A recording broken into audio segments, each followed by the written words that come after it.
doing this topic, we were calling it animal control. I don't know, I think maybe, is that an OG thing? Is that an old guy thing? One of those terms that is kind of like gone past us? Because I believe that the agencies that are represented here tonight would refer to it and would prefer that it be called animal services.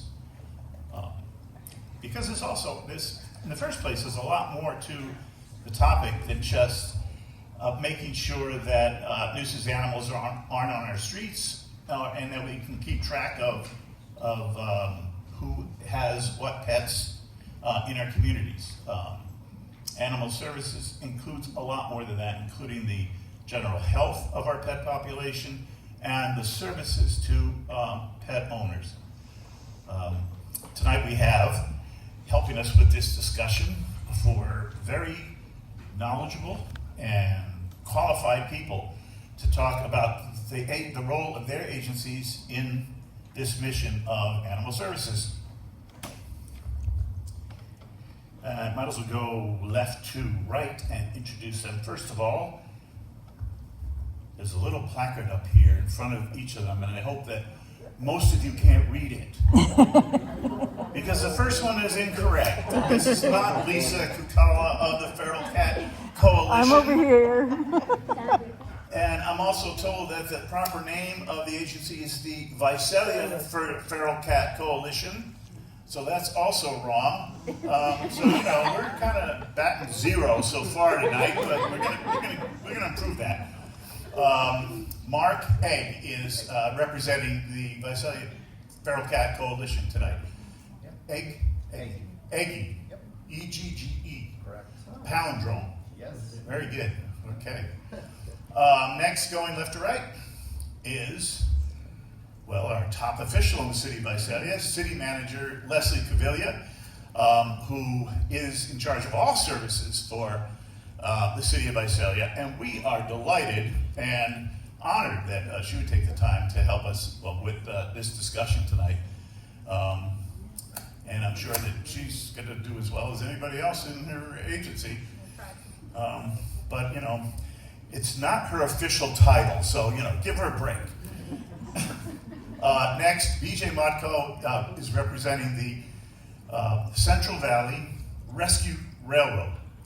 Kind of an adventurous, very exciting title. And she's going to tell us more about what their agency does. Thank you for being here this evening. And finally, representing Tulare County Animal Services. Did I get the title of that agency correct? Okay, there, I got one right anyway. Cassie Heffington, who made a very nice presentation to the Board of Supervisors a couple of months ago. And that helped us in our discussions and in putting together these questions and deciding what kind of things we want to talk about tonight. Cassie, do you mind if we start with you? And if you could just let us know what your agency does. Basically, it comes down to that, doesn't it? Right, so I think that a lot of the confusion in all of our county cities is how is animal control or animal services? See, I've been in this field for the last 15 years, so I'm stuck on animal control sometimes too. How is it organized? So we at Tulare County Animal Services do have jurisdiction over all of the unincorporated areas of Tulare County. So that's all the places that are not an incorporated city. Oh, do I need to hold it further? Thank you. Hand signals. Awesome. So all of the unincorporated areas of Tulare County is who we serve. All of the cities generally have their own services, and I think the easiest way to remember it is that the city of Porterville has their own animal control and their own shelter. The city of Tulare has their own animal control and their own animal shelter. And then all of the other incorporated cities basically contract with the city of Visalia. Is that mostly true? Three.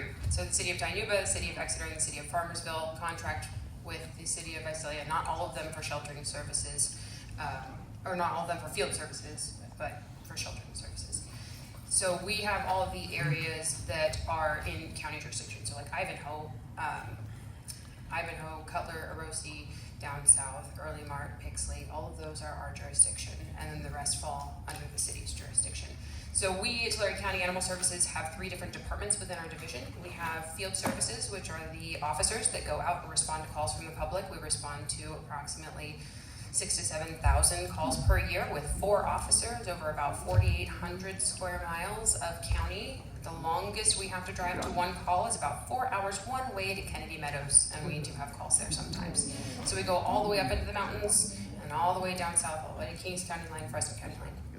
And then we have the shelter operations team, which are the people who care for the animals once they get to the shelter. They also house our adoption, rescue program, foster program. That's all housed with shelter operations. And then in 2021, we added clinic operations. So we added a small spay and neuter clinic to our shelter, which serves the public and it serves our shelter animals, spay and neuter. They've done, or our clinic has done, a little over 10,000 surgeries since 2021, spay and neuter surgeries at the clinic. And we have a position for a full-time veterinarian that is currently vacant. If you know anyone looking, please send them my way.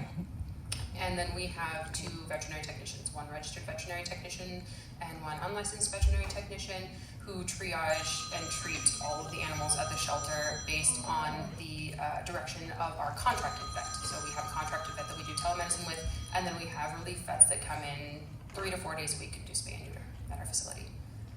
Does that cover? Anybody have any questions on that? A few numbers. Oh, sure. So we intake about 6,500 animals per year. We have 50 kennels, 10 of which are quarantine kennels, and then we have 12 basically temporary kennels that are like temporary panels. We have a puppy room with 4 very small little kennels and a couple of kennel banks. So we take in 6,500 animals a year with about 65 kennels. So it's always very busy. We take in anywhere between 20 and 65 animals per day, most of which are dogs and sick and injured cats. We take in stray dogs, which not all shelters do right now, and we take in cats that are sick, injured, too young to care for themselves and don't have a mother, or have a need to be at the shelter, like their owner died, or they were abandoned in an eviction or something like that. Do you have an estimate how many pets you spay or neuter? Or don't you do that sort of stuff? About 3,000 a year. About 3,000. Right, we're actually a little over 3,000 right now for 2025, so we'll probably be approaching 4,000, 4,200 by the end of the year. Some of those are our adopted pets. We do a lot of public cat spay and neuter, which I don't think a lot of people know about.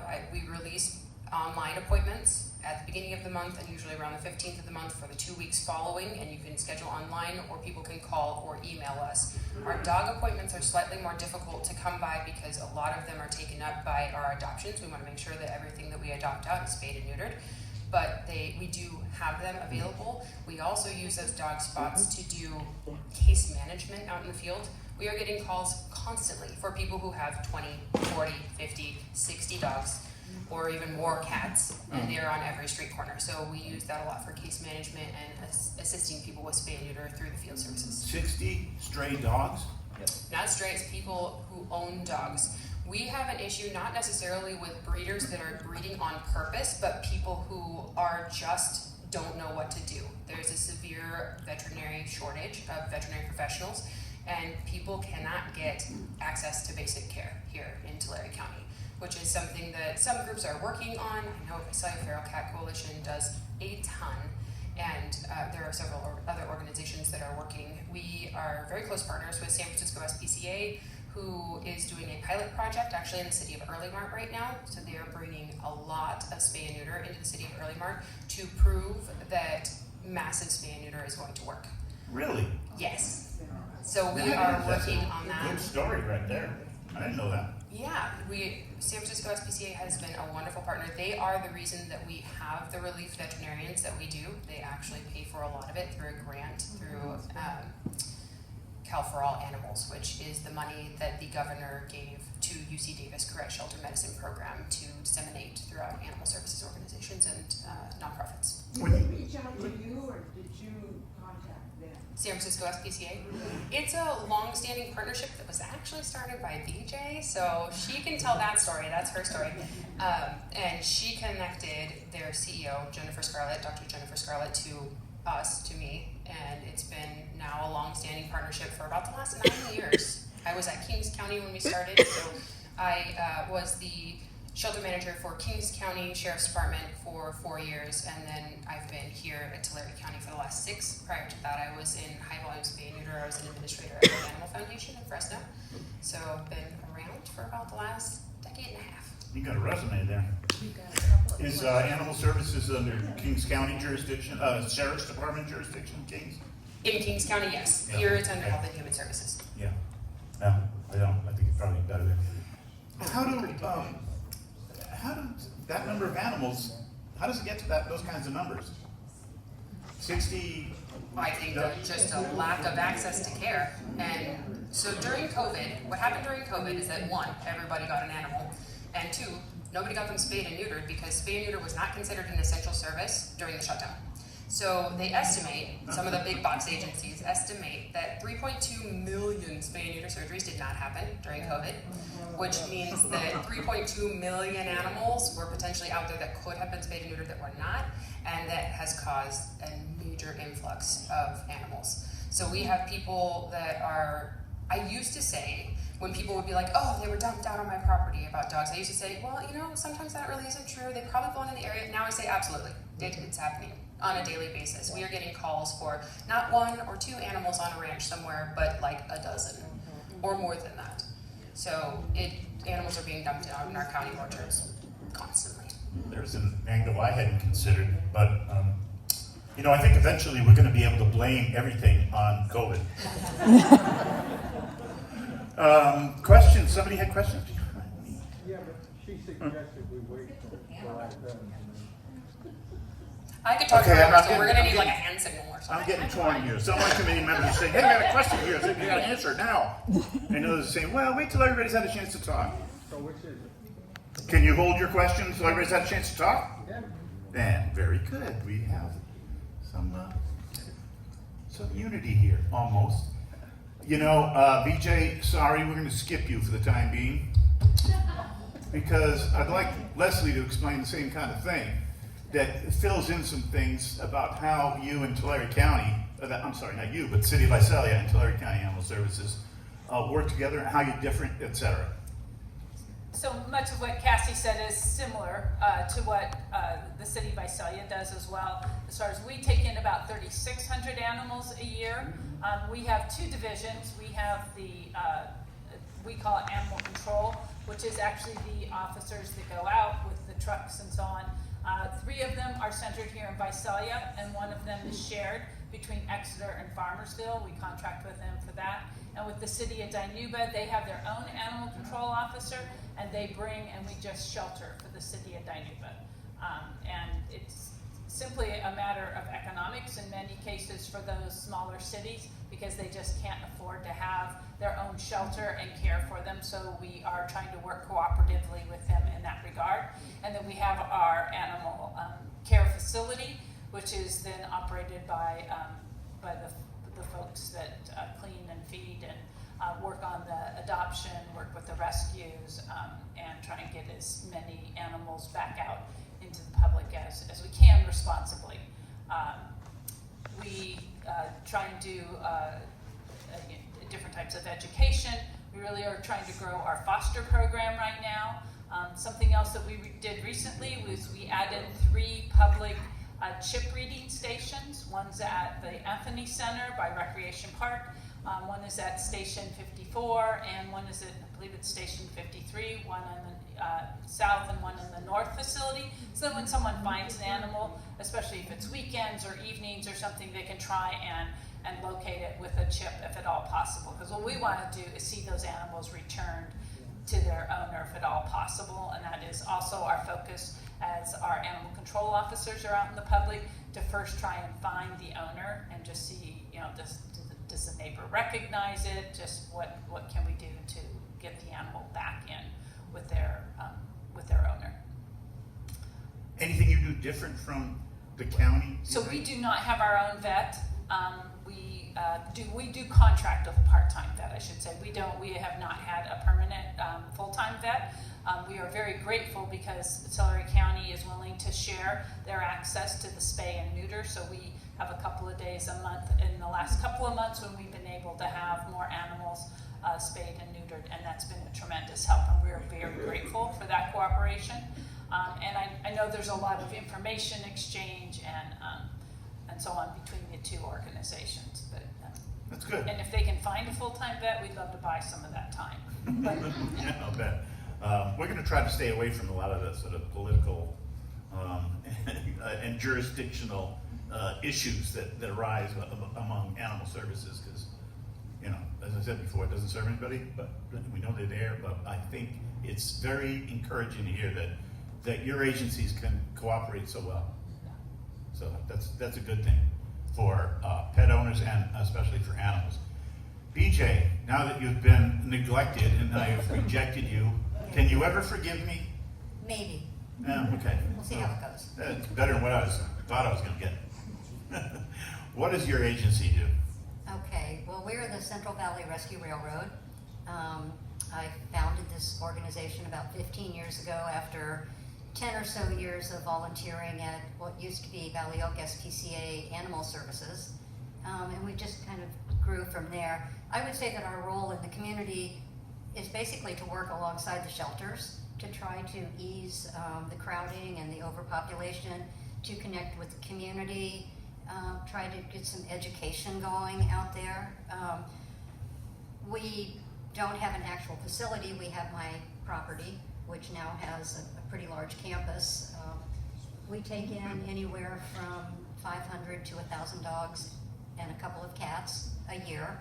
That number is a little bit lower right now just because we don't have the ability to provide good outcomes right now. Adoptions in general, I think anybody that's in rescue will say that adoptions have slowed down significantly. That is, it's a social issue and an economic issue, and it's a demographic issue. So there are a lot of pieces to that. We have puppy transport programs. We try to provide some spay and neuter assistance when we can, but we have no ins with vets either. So trying to get animals in to have these services, we don't have any magic wand to make that happen as well.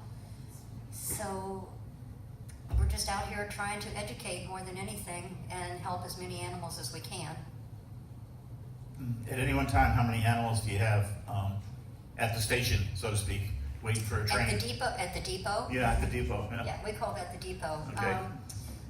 An average number is probably 45 to 60. Oh, that's tough. It's a That's big lot number. Yeah, that's a lot of animals. We to have a few care for. foster homes, but as all the agencies know, building a foster program is complicated and high maintenance, and so we're working on that, but it's different. How do you deal with spaying and neutering the animals that come to the depot? We have 2 veterinarians that we work with. We have a certain number of appointments available to us, not at discounted prices. We don't get deals either, but we do have access. On an average week, we can do, if both vets are available, we can do 4 surgeries from one and 5 or 6 from another.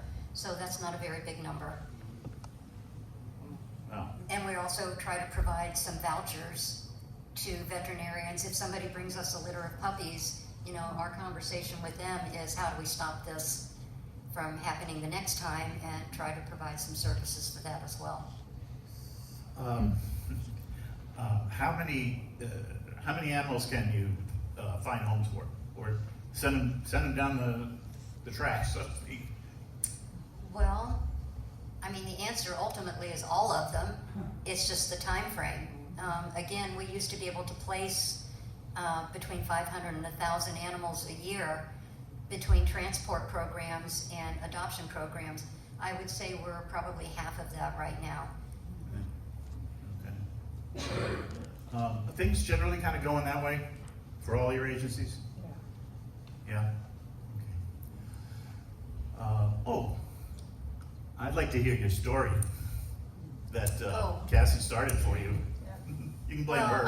I've over the past 2 decades, I've attended a lot of conferences around the country, really tried to educate myself on humane education and what to do in my community. And about 10 years ago, I was attending one in Southern California, and they had little breakout groups. So I was sitting at a table with Dr. Scarlett, and we struck up a conversation. We really hit it off, and she was saying that even though that she's in the Bay Area, she had a great love for the Central Valley. And I said, well, hey, I can help you with that.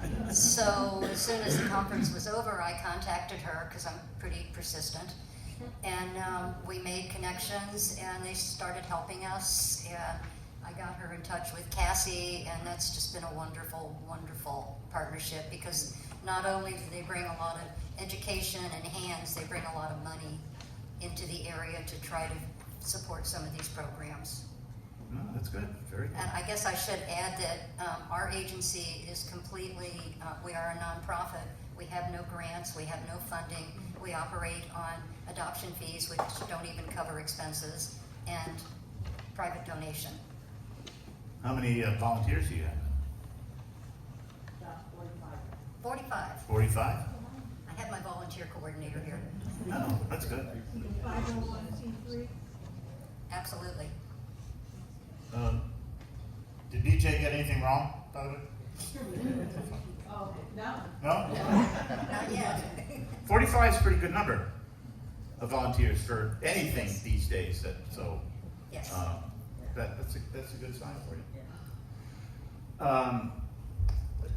Mark, just about to call you Lisa, you know, you're practically twins. Could you talk a little bit about the Visalia Feral Cat Coalition? Sure thing. So my name is Marc Egge. I am with the Visalia Feral Cat Coalition out of Tulare County, and what we do, we are a nonprofit group that works with the public. We believe trap, neuter, return management is essential to bring down the population of feral cats. So we work with the public to line those working in their neighborhoods with colonies around them throughout Tulare County to low-cost spay-neuter options through our vouchers and through our mass DNR clinics. What we like to do when we can afford to do so is host an 80-cat mass DNR clinic with a vet that'll partner with us, and we'll have the public bring in 80 cats to be spay-neutered, vaccinated. They'll get a long-lasting pain medication, flea meds, and then they will return back to their colonies to live out the rest of their life without having to procreate anymore. We believe this breaks the reproductive cycle. Mm-hmm. We love the fact that it reduces disease throughout the area, and we prefer to euthanizing animals in a heartbeat. We deal with a lot of people who overwhelm the shelters everywhere, and as we all talked about, the vets are all overwhelmed. So we don't believe that all cats belong in shelters. Some cats belong feral, but doesn't mean they can't be spay neutered. So they don't make any more Correct. of them. Have you had one of these sessions, 80 cats? Oh yeah. We were hosting them monthly for the longest time. When's the next one? The next one we don't have a date yet. It's all a matter of being able to afford it for us currently. So right now we are leaning on our voucher program, which offers a $30 voucher to the public, again, as we can afford it, to take the feral cats to a vet that is partnered with us to be able to go on their own time. Both are good. The 80 cat clinics kind of, puts it all in one day. The vouchers, it opens it up to a little more realistic schedule. How many veterinarians do you need to have a clinic like that? Well, one typically, and anyone willing to work with them, and then usually they're vet techs that are willing to volunteer their time, and then we always show up for intake and outtake. What's the cost? Yeah. It's $30 per cat. Oh, for us on the back end. So whatever a vet charges, public pays $30 of that, and we pay the back end. So it varies by vet. We're, It works out to $100 a cat. Yeah, it's about $100 a cat. what's your experience, the rest of you, about cost of spay and neuter? Either by your agencies or with others you contract with or whatever? So what does it cost to get an animal spayed Yeah. or neutered at our facility? Yeah, both. What it costs the public and what it costs you. Same way they did with this. So the way the county does the fee schedule is it's on a cost basis, so how we determine the fee is to cover our costs, so they're pretty much the same, although we do, sorry Supervisor Shepherd, I lose money on spaying and neutering cats. Our cost to the public depends on the gender of the animal and the size of the animal, so cats are anywhere between $35 and $55, and dogs are between $65 and $150. So a large female dog would be at that top end, and we're talking major costs lower than a primary care veterinarian, which would cost about $600 versus our $150 to get a large dog spayed. Really? Wow. Oh, Yeah, there are some extra charges, so if you want vaccines added to that, we can add vaccines, we can add microchips, there's a slight charge if the dog is pregnant, but other than that, most things are included. That includes post-op pain medication and an e-collar if the doctor feels it's necessary, and also if the dog is large and really active, the doctor will also elect to send home sometimes some mild sedative, and we don't charge extra for that generally. It's still very affordable. It's the resident of the pet owner an issue. You only do animals that are owned by Tulare County residents, I guess what I'm getting at. No, some of our grant funding is specific to areas or types of animals. So we have some grant funding that's specific to people who are low income, although they leave that up to us to determine what that is. And some of our grant funding is specific to feral cats or community cats. But otherwise, if you're in the city of Visalia, the city of Porterville, Yeah. if you sign up for an appointment, we will do it. We have people drive from the city of Fresno sometimes, but we try to concentrate the majority of our efforts locally. Okay. It's easier to get services here than it is in Fresno? Oh no. I think Fresno has Hope Animal Foundation, which does a lot more surgeries than we do. They have 3 doctors. They Okay. probably average about 180 surgeries a day at this point, 4 days a week. Wow. That was the last number I heard. Okay, nice of you. I believe they just did a TNR. They did 100 TNR yesterday. Yeah, I believe it. It- We share some veterinarians, so the veterinary community is Yeah. so small at this point that everybody kind of works They- everywhere. And they so- all know each other, et cetera, yeah. And they know what the need is. Leslie, anything to add to that about cost of spay neuter for City of Visalia? So we don't have a vet that performs that other than for our shelter animals. So we don't offer public ones. If someone's going to adopt an animal from Visalia, then it's $155 for a male animal, $165 for a female, and that includes the spay and neuter, the microchip, and any vaccinations needed. Okay. The city does offer spay and neuter for feral cats. Sometimes we can get some appointments for that to occur. That doesn't occur at our facility. No, but Oh, the okay. intake is at your facility. It can be. It depends on each situation. Sometimes we are taking. Usually, people take their cats, take the cats directly to the facility, not to our facility. Okay, that's not my experience. So they Well, just recently had one where they even posted it on the animal services, you come and line up, there's like 10, 12 spots, and the first come, first serve. They take them and get spayed, a few days later, you take Bring them it back. back. It can vary. So, and that's why I will say it can vary, but that's not always the way it is. I just hate to throw that out there that you can bring them to us and we can automatically get them done. There are times when that is a possibility. Yeah, okay. It strikes me that, we do have another agency who's not with us tonight, and we could really use that information about what the costs are and the procedures for Valley Oak SPCA. But unfortunately, we struck out in getting them to join us this evening. I think their prices are listed on their website. Yeah. That's true. Yeah. There's a lot of information listed on all your websites, by the way. They're very good. They're very good. So the City of Visalia's Animal Services thing, just about answers any question.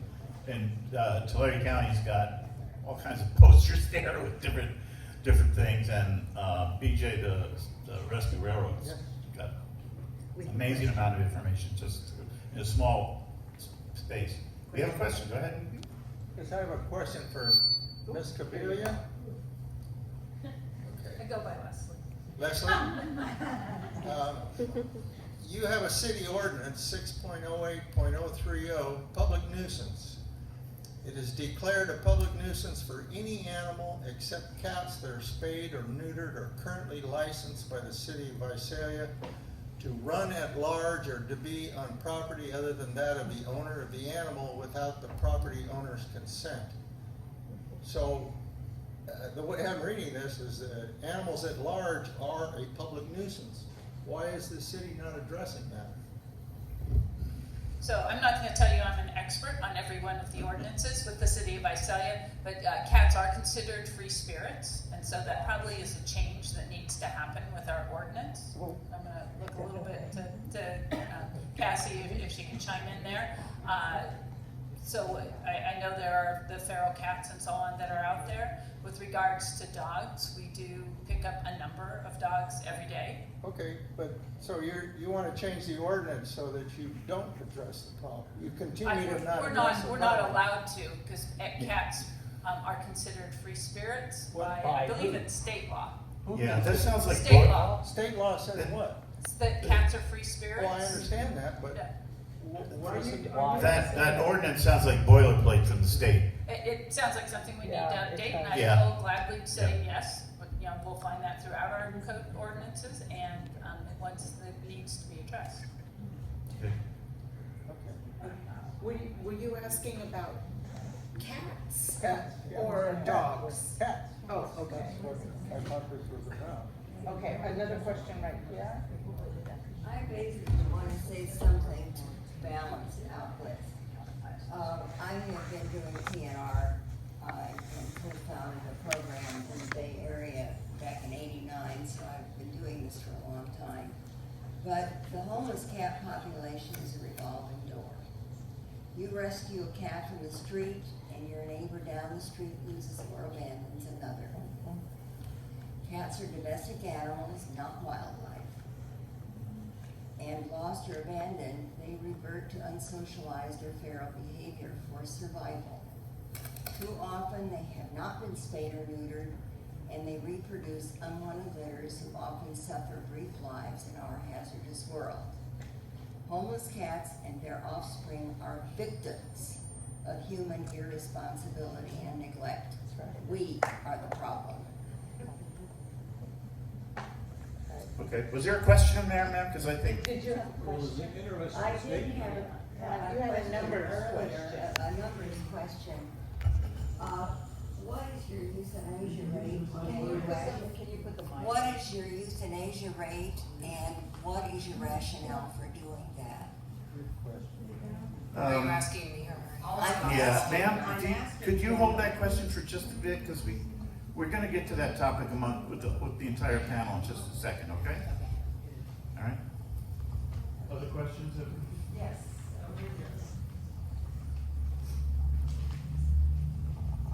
I don't see the name up there, maybe I'm just not reading it right. Visalia Animal Services out off of, 99, has the contract for the city of Exeter. But we are informed that we are only to call them if an animal is sick, dead, or dying. If there's an animal on the loose, they don't want to deal with us. At least that's my understanding. So my question is, when Visalia Animal Services, and the rep may not be there, when they offer these, okay, good. When they offer these feral cat TNR clinics, it says Visalia residents only. And so people from Exeter, we are not welcome to participate in those programs. What can we do to try to get, to become, to be able to bring our animals for those programs? Do we need to talk to our city council? I've done that, they don't seem to be willing to help. Maybe my approach is wrong. I mean, we're just looking for ways to help control our animal population.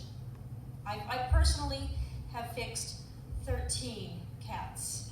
I have, Thank you for I doing have that. fostered 9 and I have adopted 6.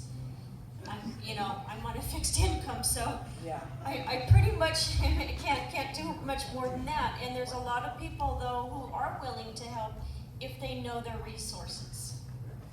Well, that's one of the reasons we're here tonight, but Leslie? So we do contract with the city of Exeter and the city of Farmersville, and there is an animal control officer that is specifically assigned to those 2 cities. So they do go in between, and we try and provide backup when we can if needed, because it's it's a severe situation. There was a time a few months ago when we were short-staffed, and I would say that Exeter and Farmersville suffered some during that time because we didn't have all the animal control officers we needed. In fact, we didn't charge for some of those times because we knew we weren't providing all the service that you needed. We should be back. We've got all 4 animal control officers now, so it should be that they are picking up strays or working to get them back with their owners or bringing them into the shelter. So it shouldn't be a matter of just if an animal is sick or dead or dying or injured. So I apologize for that, but I do believe we're in a better place. When we do spay and neuter programs with the city of Visalia, those are funded by our city, so we do limit them to only our residents. And so if you wanted to expand your contract to include that, first of all, we'd have to find more spots for them. We don't even have enough for our own city, but that is something that you could contact your council about adding to the contract as space is available. We do have another question over there. Yeah, I don't need a monitor in the microphone. Well, So- yes, you do, because people over there can't hear you. Sorry. I can scream. Yeah, they can, Thank you. So what is, or I don't know if you know this, Leslie, what is the estimated cost for like a spay and neuter clinic if the city of Exeter, like if we, because I live in Exeter, I own Underdog Adventures, so we try to rescue there as many as we can and try to keep them out of the shelter, especially the high risk like pit bulls and those animals. If we were to approach the city and say, hey, we would like to see this for our community, what would be the estimated cost? Like if we were to band together, raise funds and all that? I don't actually have a cost for you. The issue is availability. Got it, okay. Right, it's just there is such a severe shortage. I think there's an answer to that that has been pretty much ignored in the state as far as I'm concerned, and that is that I think, much like they do with humans, there's what they call first assists, who assist, or now physician's assistants that do a lot of very complex medical procedures. We've advocated for over 10 years at the state legislature to have vet techs be able to be higher trained so that they could perform spay and neuters and they can help resolve this problem, and it becomes a battle at the state. I do know, and I know we're not getting political here, so I'm not going to go into detail, but I have been told by one of the legislators that they are going to reintroduce it next year, and there is a conservative and a liberal who are partnering with it to try and push it through because it is what makes sense and it's what we need to better provide for the animals. Great if we could all go for like a legislative action day. Sorry. Maybe the city or the county. Wait, have stop. Like a Stop. Rewind. Okay. We didn't get what you were saying. We Oh, I had was some just- applause here and it was drowned out. So what were you trying to say? I was just saying if that is the case in the future, maybe if the city or the county can organize a legislative action day and we can, community members can go up there. I know that's been very effective. I'm gonna throw you out there. We've gone up there for adult education advocacy, so I know we're happy to support if you guys need help. And can the lady from Exeter, sorry, I'm just gonna say one idea. Is it possible that the Feral Cat Coalition, you can get more spots if the city can't help? There might be another way. But working with We the- work with Corinne. Yeah. She's okay, awesome. Okay, I mean, because then perhaps they could be guaranteed a certain number of spots, people living outside of the city, like in Exeter. Guarantee is a hard one right now, but we definitely work with everyone we can. Yeah. We also struggle getting spots ourselves. Paul, is this, I'm sorry, but is this a good time to bring up the subject of the dearth of veterinarians in general, which seems to be a common thread here? Sure. Who wants to take that in the panel? Everybody's gonna look at me. Yeah, probably you. So there are the same number of veterinary schools now as there was in 1955, but we have so many more animals in this country. Everyone everywhere is facing a veterinary shortage. I know Leslie brought up a really good point. There have been pieces of legislation that have been brought the last, I think, 2 years that have advocated for registered veterinary technicians to be trained to perform at least cat neuters or neuters in general, because a cat neuter takes about 3 minutes to perform. And they can induce anesthesia, but they can't do the actual surgery. And I think the sticking point there is the Veterinary Medical Board.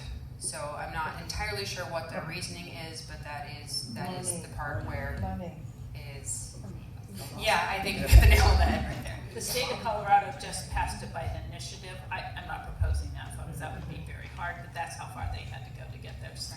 And Supervisor Shrecklin and I have gone to legislative advocacy days. San Francisco SPCA actually funds an animal advocacy day, so next time I'll let you know what it is. So I've been to Sacramento a few times, and we go and meet with legislators individually as groups of animal advocates and actually speak about what we are experiencing in the real world. So I think that's been very helpful. Go ahead. Well, this is kind of a backtrack, but Cassie, we've talked about cats and dogs a lot. Can you kind of give some examples of what other animals the county is tasked with? And can you kind of give what happened with our clinic, how it came to be? Cassie, this is your opportunity to just tell Supervisor Shockley no. No, I would never do that. I would never do that. Honestly, Supervisor Shrecklin and the Board of Supervisors of the County of Tulare is the main reason why I have stuck around as long as I have. I have never worked for a more supportive agency and administration, and they are fantastic. Can I talk about the really good thing? I think everybody here knows. Am I allowed to talk about the really good thing? She's not going to tell on me. Before we get too far, that was Amy Shockley, Supervisor, Tulare County Supervisor, representing Visalia, and I think everybody here knows her devotion to animal welfare in our community. So thank you for being here tonight, Amy. Appreciate it. Proceed.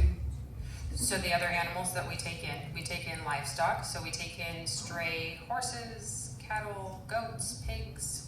Too many pigs. We've had an emu before. We've had. You made me keep it on my property. We made you keep it on your property, or It wouldn't shake it. when was that? Regular truck. I said that emu is not going to fit in that small apartment. We can. Please come in and talk to me about it later, because if that's a problem, then we definitely need to work on it. Interesting story, and it got solved. I found a place for it. We have had emus in the past. We have, during both of the major fires that we've had in the last 5 years, we have housed up to 250 livestock in various areas. We have a horse right now. We house a lot of roosters in the spring. I see a lot of them over there. Yeah. Chickens. But the really good thing that I asked if Supervisor Shockley if I could share is that the Board of Supervisors has dedicated some funding to the county to be able to expand our shelter and add 48 more kennels, which almost doubles our capacity.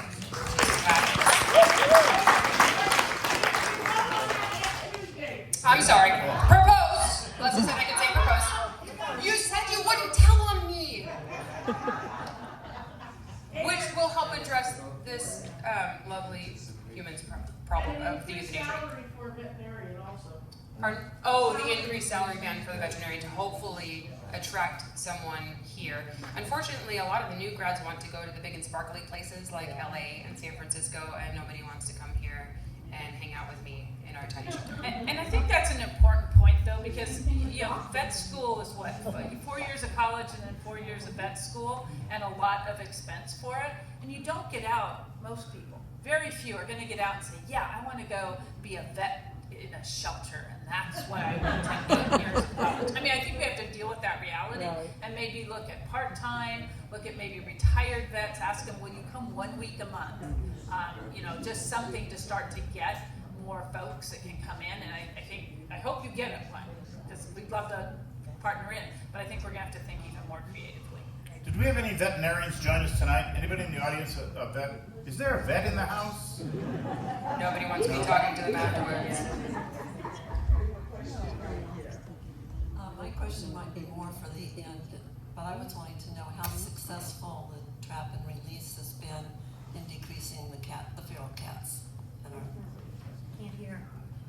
How successful has TNR been for reducing the feral cat population? Will you please make a distinction between return and release in talking about this? Of course, yeah. Return is super important to us because we believe in management. And what that means is to trap, neuter, spay a feral cat, it needs to go back to where it came from. We want to avoid dumping cats out in the country, which was a previously stated issue. And the reason behind that is we believe in the vacuum effect. If there is an environment that a cat can establish and create a home in, if it's removed, another cat will take its space. So the idea is to have a managed colony that is all fixed. Cats are territorial by nature. They will maintain that space. They will hold it. As for a number, I don't have an exact number. We've done over 1,200 cats this year to date through our group, but we're not the only TNR group local to Tulare County. The question was, though, is it effective? Does it help reduce the population? From my own experience, yes. Yeah, I don't have kittens. I haven't had kittens in my neighborhood and the field behind me in 2 years now, and that's I've been doing this 5 years. Does that help, ma'am? Okay. I'm going to just throw in the other side of this is there's got to be more advocacy and education for spaying and neuter so that it gets done before it ever gets to the point of these animals being roaming free. Okay, yeah. And that falls back on us. Okay. For those who couldn't hear, the lady saying we need more advocacy and education about programs. But we need more spots, because we get lots of calls. We just don't have anywhere to take them or to send them.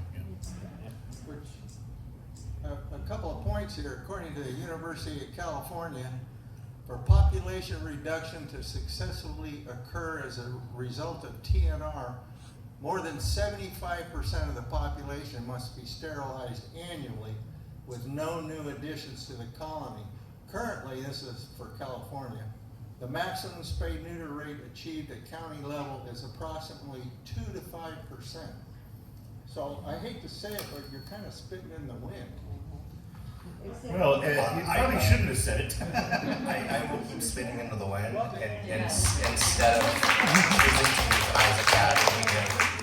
But it's not solving the problem. It's worth it to me to not kill a cat, and it's worth it to me to try and do something other than turn around and not face the problem at all. I think you can take that statistic and make it specific. So I think the key to being successful is to concentrate that spay and neuter on specific colonies, which is a lot of what Visalia Feral Cat Coalition advocates for as well. So if you take an area and you spay and neuter 75%, then you're going to potentially achieve success in that area. And as he said, cats are territorial. So the goal would be to concentrate efforts in colony after colony instead of like peppering out your services. So that is what we aim to prove with San Francisco SPCA and the city of Early Mart, is to see if we can achieve that 75% and see if it makes a difference on cats and dogs. But you have to concentrate that effort into those populations. I understand that, but you talk trap, neuter, return. Correct. So that means if a person wants to do the right thing, has a feral cat in his yard, gets it sterilized, he's got to live with that from then on. He has that cat because you've got that vacuum effect. Correct. So you're damned if you do and damned if you don't. Well, you're going to coexist with something. That space is there. But the other thing is, feral cats, the diseases they carry in their feces. I've got a garden that's I can't use now. I'm going to have to clean it up, and then I'm going to have to fence it just to keep a vegetable garden to keep the feral cats out. And they steal my cat's food and fight with my cat. And I love cats, but I don't I'm just, You know, I think- Like, what is your, like, suggestion or solution? Because we're hearing, I mean, Oh. I hear you, it happens. Okay, but I'm the curious solution myself. is, the city needs a holding facility. When I see a feral cat and I know it's pregnant or it's mating, I wanna catch that right away before it has a litter. I wanna cut off that pipeline.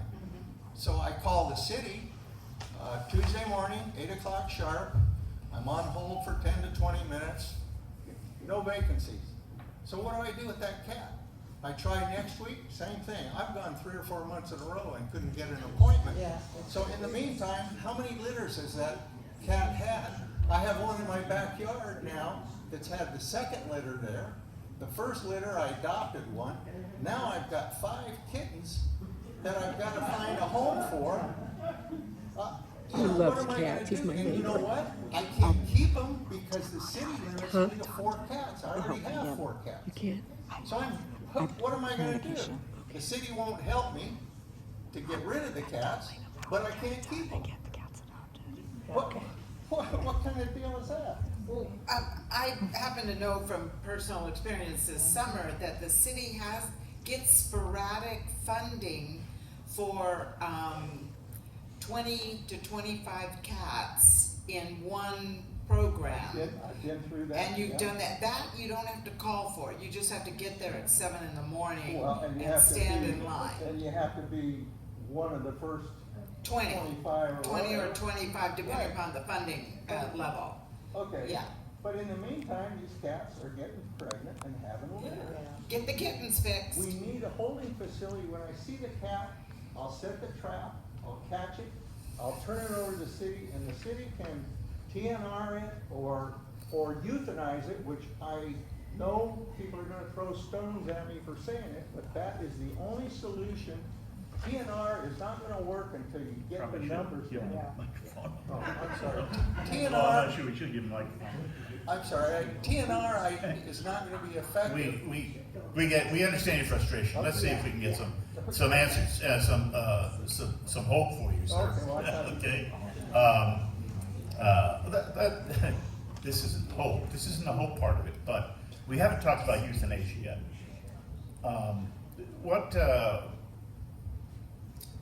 Well, it's the city and I guess the county would be the only agencies here right now that are using that method of pet population control.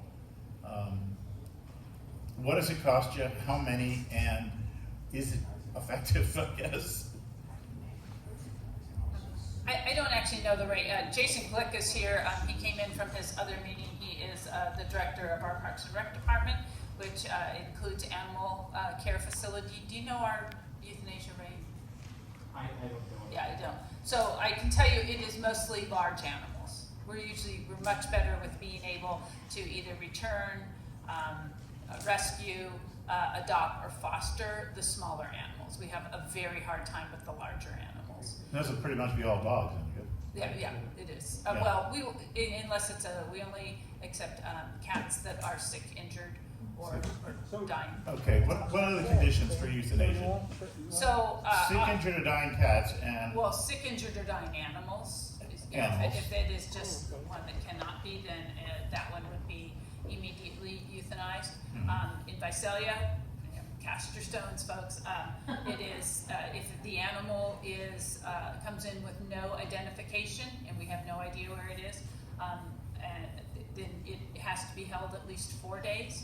If it has identification and we're trying to find the owner, it will be 7 days. We try to hold all animals for 7 days if we can, and after that point in time, all 4 cities, it is the animals euthanized. If we can't find a return, a rescue, a foster, adopt, or foster. Can I ask you a question? Sure. You have a pretty large facility. What's your occupancy rate? I don't know that off the top of my head. Yes. how many do they hold? We are usually, especially right now, we are usually full. But it depends how many small animals do we have versus how many big, because we can put. So you have no empty kennels on a daily basis? We do have to, sometimes we may have some, because we do have to hold some for the contract animals that we have. So I'm not gonna tell you we never have any. oftentimes. And again, it depends on the time of year, it depends on many circumstances. So Leslie, are you saying if an animal comes in with a tag on it, you will only hold it for 7 days before euthanasia? Well, if it comes in with a tag, we're certainly trying to find, first we're gonna try and return it that day to that. We hope never to bring it into the shelter. Because as soon as it comes in, it's exposed to more Because things. someone could be on vacation. They could be. They could be. I asked that question.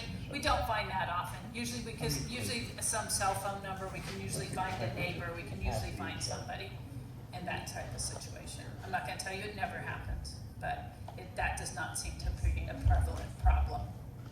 Out of everything else that we have trouble with in trying to get those animals saved, that's not the biggest issue. Okay, fair enough. Richard? Yeah. So we do things a little bit differently. As I said before, we have 65 kennels and we have anywhere between 20 and 65 dogs coming in per day. So I'm not going to tell you that we don't euthanize, because we do, and I'm very open about that. But we do what we call pathway planning. So if an animal comes in that we know can go to rescue, like say it's a German Shorthaired Pointer and we have a good relationship with German Shorthaired Pointer Rescue, we are going to contact that rescue the day that dog comes in, so that by the end of the stray hold, which legally by state law is 72 hours, we hold animals for 4 days. So we don't count the day that they come in, 3 days after that, and then they're available for adoption or rescue on that day 5. We also send animals to rescue as foster to rescue. So we will send animals to BJ, who is local, and with the caveat that if the owner shows up, which isn't very often, that BJ, we come and get the animal back and we return it to their owner, but that frees up space in our kennel. So the goal is to get the low-hanging fruit dogs, the dogs that are going to be easy to get out as fast as possible, to save as much space for those who might take a little bit longer. The pathway planning also does include the other end of that. So if a dog comes in with a severe bite history, we are probably going to euthanize that dog at the very end of the stray hold, which is on that day 5, because that leaves an open kennel for an animal that might be harder to place but nice to stay a little bit longer.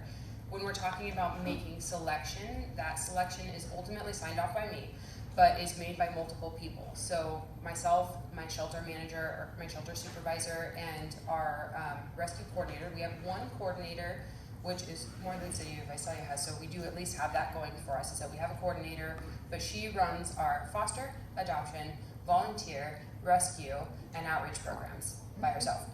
So between her, me, and the shelter supervisor, we make educated decisions, what we believe, on the dogs in our care, because it's mostly dogs that are being euthanized for space. We don't euthanize cats for space, we don't euthanize cats for severe medical. We treat medical conditions that we can, so we remove legs all the time, we remove eyeballs all the time, we treat skin infections, we treat upper respiratory infections, we take out eyeballs, we do all of that, and still place that animal for rescue or adoption. Don't charge anybody anymore, we don't charge rescues to pull animals.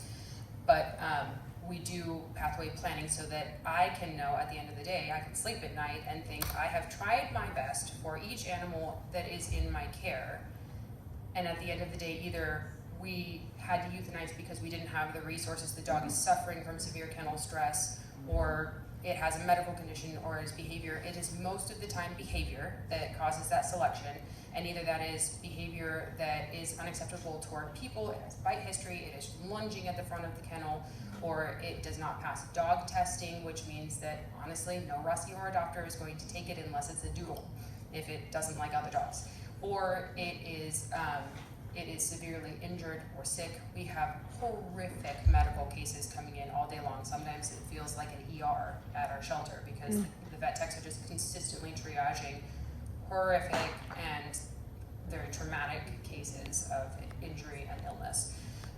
Really piqued my curiosity about what's horrific. Oh, okay, so the other day I had to I had to figure out how to euthanize a dog that was so covered in maggots that I could not figure out where to find a vein. That's horrific, okay. I'm sorry, let me just tell you that when the Starbucks barista asks me what I do, I'm hesitant to tell them, because all I get is these flashbacks of horrible things, and I can tell you stories that you don't want to hear about things that my staff witnesses on a daily basis, but yet still I'd love to hear keeps those coming to stories. work. But, We can meet for coffee later, I will tell you all my horrific stories. Could you maybe talk a little bit about the phases of different types of animals that goes through. Like one of the things that our animal care facility manager said is that right now the big trend is English bulldogs. And Frenchies. Yeah. Right, and I was like, wait, what? We have 4 Frenchies at the shelter right now. You know, because they were popular, they were in. During COVID, it was huskies. Yeah. Who brings a husky into the valley? Oh, yes, Where very we've got good. this kind of heat and a very, you know, and it's just sometimes making the right decision about the type of animal that you're going to choose to Yeah. have in your home. Remember the Jack Russell Terrier phase of a few years ago because of Fraser? Dalmatians, Remember 101 Dobermans. Dalmatians? Yeah, Dalmatians. It's just mentioned that too. Yeah. We have a lot of Dobermans that come through the shelter. We had a rash of Dobermans, and everything right now is a German Shepherd. Yeah. Yeah, a ton of German Shepherd, and every puppy is a German Shepherd mix. We have so many large breed puppies. At one point, we had 120 dogs in the shelter, and 90 of them, or 95 of them, were puppies under the age of 4 months. So when that happens, we do a lot of adoption specials. So our adoption fee that's set by the fee schedule is $100. We almost never charge that because we have a sliding scale. So if the animal has been there for more than 5 days, it goes down to 50. After 14 days, it goes down to 25. And after 29 days, it goes to 0. And we do a fee waived adoption to try to get that animal a live outcome. We have some dogs that are there for 2 months and can survive and are okay and don't get kennel stressed and aren't suffering from kennel stress, because sometimes that is a euthanasia criteria. The dog has just deteriorated so much in the kennel Just that it's can't live suffering. in captivity anymore. Yeah. Right? But for the most part, we are making decisions based on behavior. As far as reclaims, we try to get animals out in any way possible. So if somebody comes and they're interested in getting their dog back, as long as they don't have any outstanding violations or issues or there's a cruelty problem, we will not charge them fees, or we will charge them whatever they can afford. That's the conversation we have. Well, what can you afford? And we have grants that cover that. We don't just waive those. Supervisor Sheffield, we cover them with grants and donations that we take in through Friends of Tulare County. So we cover all of those costs. Same with rescues. Even if we do like a leg amputation, sometimes that's what it takes to get the dog out, is we have to take off the leg, and because rescues can't afford it. And then I call BJ, and BJ comes and gets the dog. But no, we do. We don't charge rescues for the extra things that we do. I have a wonderful part-time veterinarian that comes in and does all those lovely things for me, who is an amazing surgeon. So we are really, really fortunate in that we can provide a lot of that care to the animals in our shelter that some other shelters don't have that ability to provide. We have x-ray capacity, we have lab work, we have our clinic, we have a surgery center. So that is an advantage that we have for sure. Can I ask, do you charge, this question is to all of you, do you charge a fee for someone to surrender an animal to you? That's a good question. There is a fee to surrender an animal to us. We take owner surrenders on a case-by-case basis. So if somebody needs to surrender their animal, we have a packet on our website, or they can pick one up in person, and we take that on a case-by-case basis. So a lot of the owner surrenders that we take in are from the field. So the officer goes out and they find this family who is struggling and has 15 German Shepherds. So what we will do in that case is we will case manage that property. We will work with the owner to begin taking animals from their care, but at a rate that makes sense to not cause mass euthanasia in our shelter. Because if we take in all of them at once, then we're going to have to euthanize 15 dogs to bring them in. So usually what we will do is assign one kennel to that property. We have a number of these happening at any point in time. And then that owner can bring in and surrender the animals, usually fee waived in those cases, to us a little bit at a time, because at that point it's a nuisance call at the same time, because their dogs, we usually get called because the dogs are running loose. That way they can come in a little bit at a time, and at the same time we are working to spay at least the females that are on that property that they plan to keep. So you can have up to 4 dogs unless you have a non-commercial kennel permit. And then you So can what have about 5. one dog? How much does it cost to surrender? $75. I'm sorry. Thank you. And all of our fees are posted on both the county's website and the master fee schedule, and on our website there's a link to them as well. So they're all public knowledge. Where is your shelter if somebody would want to come out and maybe adopt a dog? We are in the middle of nowhere. No, we are off of Avenue 256 and Road 140. So if you take Lover's Lane out past the edge of town and just keep going until you think you're going to end up in nowhere land, and then turn left. That's where we are. By the road. We're on the other side of nowhere. She's on the east, we're on the west, we're on the west side of the airport. I cannot recite the address off the top of my head, but if you go to Animal Services, we are out there. I would tell you that I was at the city when they chose. I think that was a mistake when we decided to leave the animal care facility out there. I think we'd be better off, and I think we'd probably have a higher recovery rate if we were a little more centrally located. But beautiful facility. But yeah, no, I know, Amy, you and I both, lots of discussion. When they used to build animal shelters, they purposefully put them out by like public works and things out in the middle of nowhere, I think, just to keep them out of the way, and it's just hard to get away from them. Yep. And that's where the cheap land is to do something like that, so that's what you fight. I was wondering, a couple of years ago, I was trying to place a Chihuahua, Chiweenie, and I remember calling around and people said that they were very difficult. There was an overabundance of Chihuahuas and not even to bother to take it to a shelter because there weren't enough people to adopt them. Is that still the case? With a small breed dog, unless it's trying to bite your face off, we can usually find rescue or adoption, but it is difficult for us to have open space for owner surrenders at this time. But strays that come in, as long as they're relatively friendly, if they're, say, under 30 pounds, we can usually find rescue or adopter for them. Do you have an overabundance of Chihuahuas? We have more German Shepherds. There's always going to be, I think, an overabundance of small breed, short-haired dogs, but definitely German Shepherds. Okay, what about, BJ, do you have something to add to that? Well, Kind of picked up your microphone pretty quick. Yeah, I don't have anything to add to the euthanasia piece, but if we're talking about outcomes, I would like to put things into perspective. I have been doing this in this same location for 24 years, and I will tell you that the adoption pool is much different than it was. Okay, yes, COVID a little bit, but the financial situation is different. You know, if kids grow up and never move out of home, you don't have new homeowners. You don't have a new family that's starting out with their picket fence and their Cocker Spaniel. Things don't look like they used to. So people are changing their attitudes towards pet ownership. Pet ownership requires a high level of responsibility, and we're not necessarily seeing that so much. Really? We have. I'd like to explore that a little bit more. Changing their attitudes toward pet ownership? Well, sure. We take a lot of owner surrenders. You know, our goal is to try to keep the dogs out of the shelters as much as possible, and if we can help by taking owner surrenders, but surrendering your dog because it sheds, or because we're having a baby, which you knew when you adopted that dog, or, I mean, the list is unbelievably long. Instead of finding a reason to make that animal a part of the family and to fit in and learning about things that you can do, it's a whole different. That's just not happening anymore, huh? Not as much. We have not placed a large dog, which I consider basically over 50 pounds, in 3 months. 3 months. I did want to get to adoption of animals and placing them in homes or on a track to get to a home anyway. So you've started that discussion. Sorry, jumped in. Well, no, I appreciate it because that's where I was going to go to. How about how much does it cost? Well, a lot less than it used to. It Microphone. amazes me. That, Microphone. Oh, I'm sorry. So we constantly hear, well, why do you charge so much?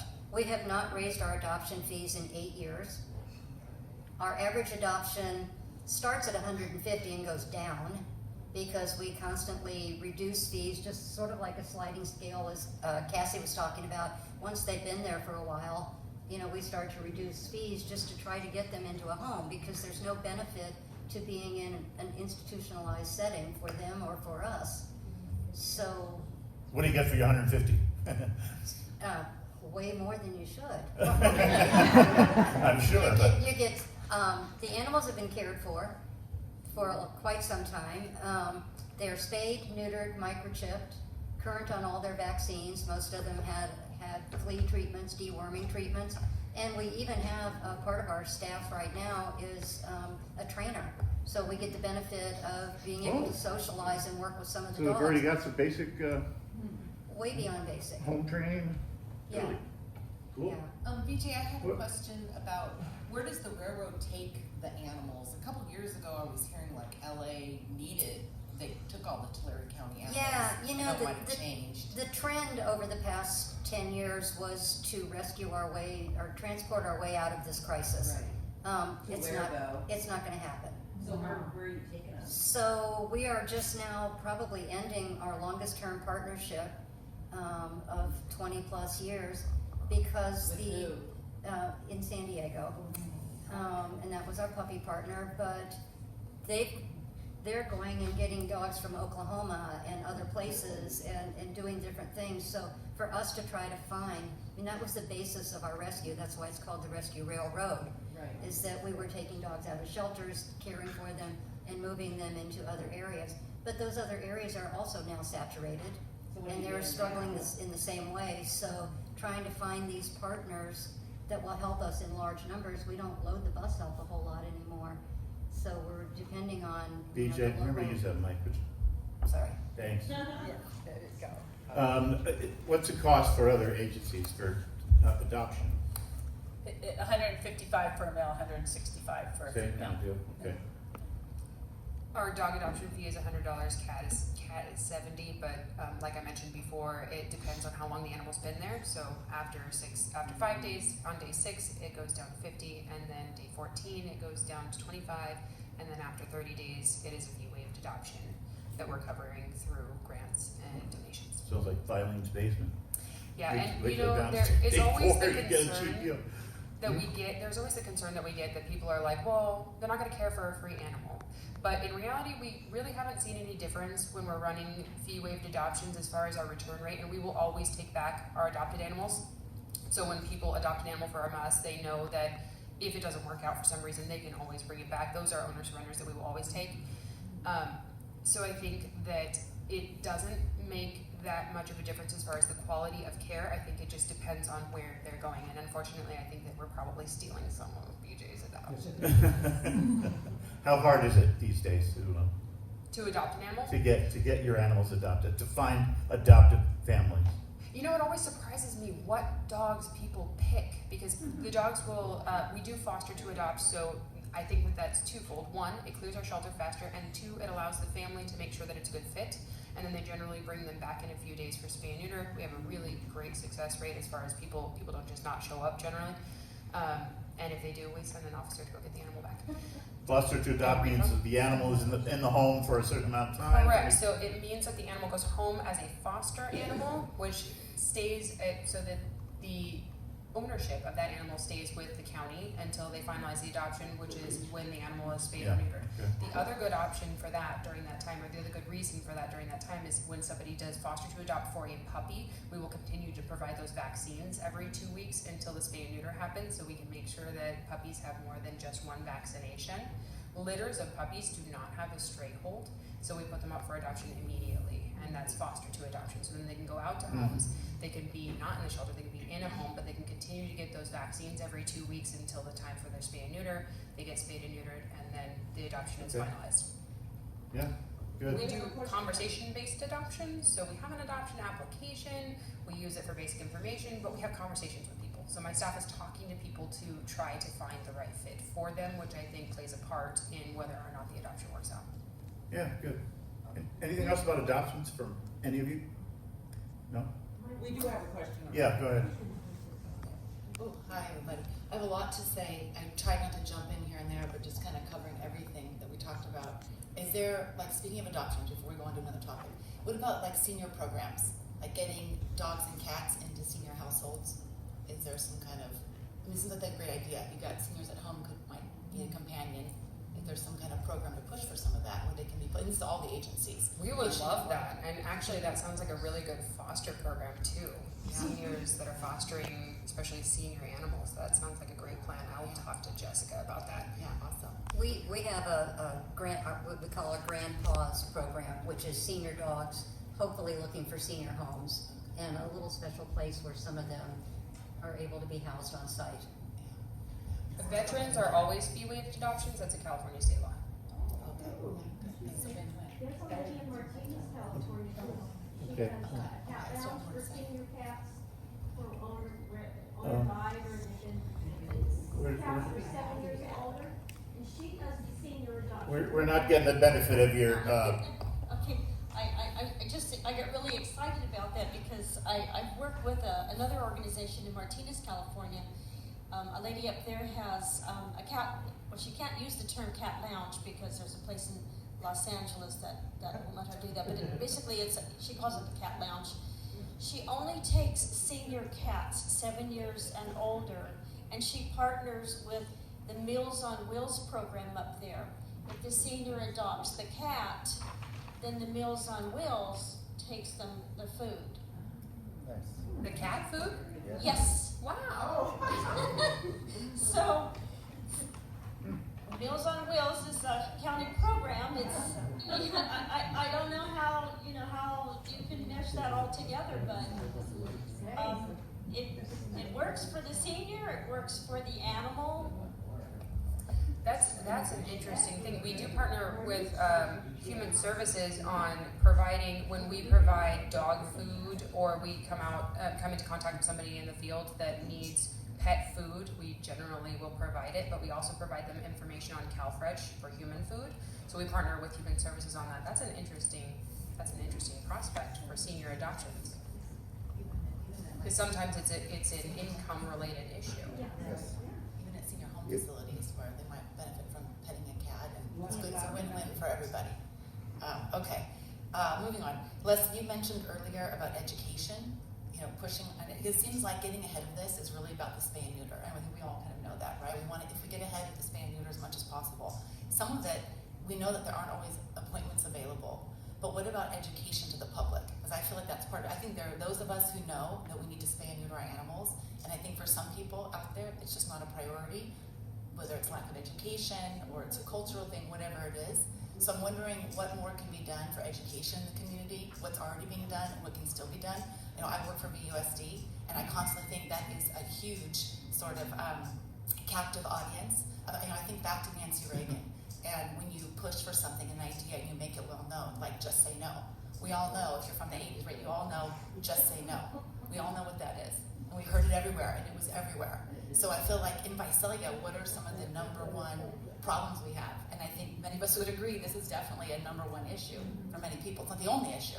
But what can we do to sort of get out there? I mean, put posters on the sides of buses, go to the schools, partner with USD, get kids to understand. When you get the kids on board, they take it home to the parents. And I think if we prioritize that as a community, that's a captive audience. You're sending flyers home on the importance. Oh, do you have a dog or a cat at home? Great. Is it fixed? Can you get it fixed? Let's get it fixed. That's just what you do. It's part of pet ownership. So it seems like the VUSD is a great source to be able to partner. Visalia Unified School District. The schools, right? Go to the schools because kids want to take care of their animals. Do you go into the schools? We have in the past. Like I mentioned before, we have one coordinator that does all of those programs, so it's a little hard to find the time in a 40-hour work week, or actually hers is probably more like a 50 or 60-hour work week. But we have done that in the past, and I think it is very important, especially in our rural schools where we have such population issues in some of our rural communities. Yeah, absolutely. But I think some of the fear too, I think with shelters is what happens when we get that education out there, which is highly needed, and we're already getting flooded with calls and have to tell people we don't have resources for you. So they're trying to figure out how to address the capacity for care issue first so that then we can open the floodgates. We can't even begin to provide the amount of services that are being begged for by our community. We would need 10 more clinics, which is phenomenal. People want to spay and neuter, but they just can't access it or can't afford to do it at a primary care veterinarian. I can talk pretty loud. No, No, get you the can't. microphone just like everybody else. But I do want to talk about Shelter Buddies, which is actually a program for with Pro Youth, and they bring, I think it's third graders out, and they come and they read to the animals at the care facility, and it is adorable to watch. It is great to watch the animal just bond with that child right there. And the other thing that I know we've talked about, I don't know if we got it done this year though, is doing a summer camp around pet care and going out to to be with the animals. At times you got to be careful because there's lots of lots of issues with that. But just to teach animal care, and then especially kids, like you said, are very interested. It is harder to get into schools these days. I know we all think that's a great idea, but they are so driven by state law and so on that introducing a new unit is very difficult. And I don't blame the teachers for that or the school. It is just where we are as a society right now. I hope that changes. But there are things that we're certainly looking at. But just like Cassie said, You have one over there, okay. to have people want more services you can't provide. Hi, my situation is a little different. I'm not a foster of cats. I recently moved into an apartment. I'm retired, don't have a big income. I have 2 huge ragdoll cats of my own. And when I moved in, I found a feral colony in the back. And the landlady was aware of it, and she was really sweet. She said, if you'll help me, I'll give you the cat trap. Because she knew I wasn't working. And so, yeah, I did that, and then she reimbursed me, which is great. But now I'm stuck feeding the cats, which I can't afford.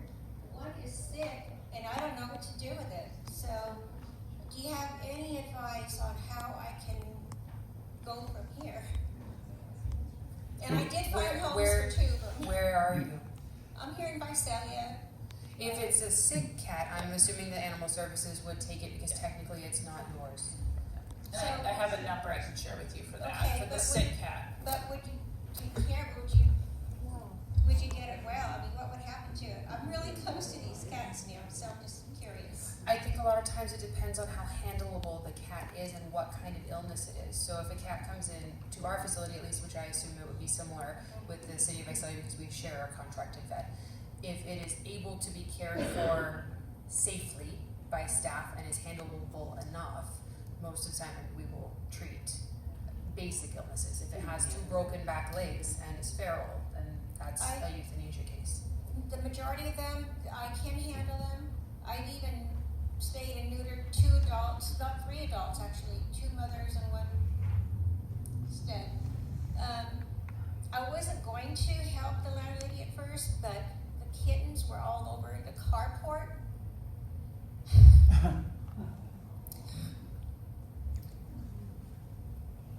You know, I think if a conversation with Leslie Cavilla is really going to serve you. I'd like to jump in here real quick. I'd like to jump in here real quick. A lot of the vets that do the TNR work will do follow-ups if you reach out to them. If you have access to the vet that did the TNR and you let them know that you're still working with them, a lot of them will be able to work with you either on discounted care or even advice.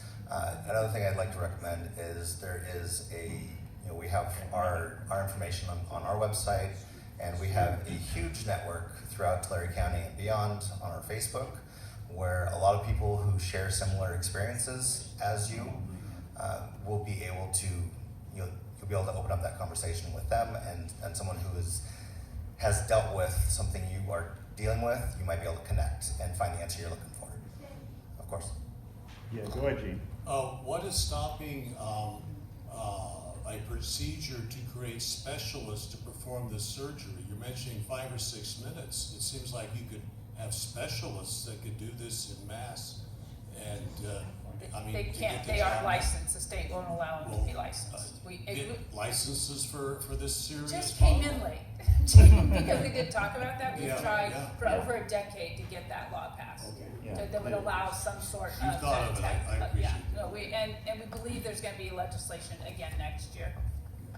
They're also working on an injectable sterilization drug, which is, I think, at the FDA level at this point, but will probably take another several years to get through. Right now, they've done studies just on cats, mass injections on cats. So they are testing it. The last I heard, they were testing it in Canada in feral cat populations, but they did a long-range, several-year-long study that has shown that this injection will cause lifetime sterilization in a female cat. So the thought would be then to expand that to dogs. So there's a tiny little sliver of a light at the end of the tunnel.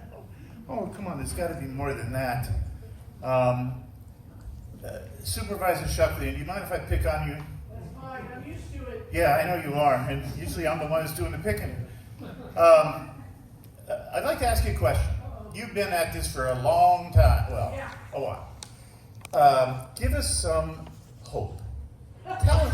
Tell us that things have improved in animal services, in our approach to care, and in our institution's approach to dealing with the pet population. That I can tell you, yes, in the care, I think just with Cassie talking about what the board is putting into the shelter,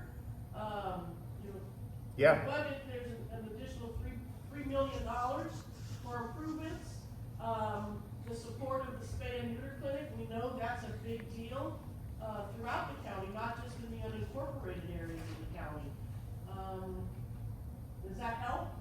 Yes, it does. The other issues, the overpopulation and all Yeah, you that. should probably get back there. It's tough. I rarely need a microphone. But again, it's tough. Yeah, we have learned that there's a lot of obstacles. Economic, But political. I'm very glad that we have Cassie. Okay, good. That's just the county, not the city, the money she talked about, that's just for county, not. Right. Yeah, that's for our County. county facility. But the city, I mean, if you haven't gone out there, it's a beautiful facility. I don't know who was on the council when it was built or supported it, but, I mean, that in itself, to see a facility and the care that you put into the facility, I think says a lot about the community and how they care about their animals, or the local government and how they care about their animals. It's just overwhelming. Last word to anybody on the panel here. If anybody'd like to sign up to foster, we'd love to have you be a foster pet animal, and please, I'm sure Cassie the same, that there are ways you can help, even if it's just for a short term. I left a whole bunch of flyers in the back about how to foster. We also have an Adventure Pause program where you can come give a dog a break from the shelter, so you can sign up using the QR code, or you can call to sign up for a time to come and take a shelter dog out for a hike to the park, to your house. There's some rules, but give the shelter dog a break, also get great pictures of them, and we get more information as to what kind of dog they are and how they behave outside of the shelter, so that we can help get them homes. So there's information on all of that in the back, and you're always welcome to email me with any questions. I can leave my business cards back there as well. And I will reiterate that all of these agencies have websites with a lot of information on them. A lot of information, whatever your issue is or whatever you hope to do, even when it's just get in there and foster or volunteer. That information is a keystroke away. So try it. This gentleman's been waiting a half hour for. Yeah, I know. I know you don't want to hear from me. I know, but it is 8:34, and we need to conclude at 8:30 because that's all we've got allowed from our landlords here. So I want to thank you all for coming. I appreciate all the input from all of you. If we didn't get to you for your question, I apologize. But before we go, would you give the panel here a round of applause?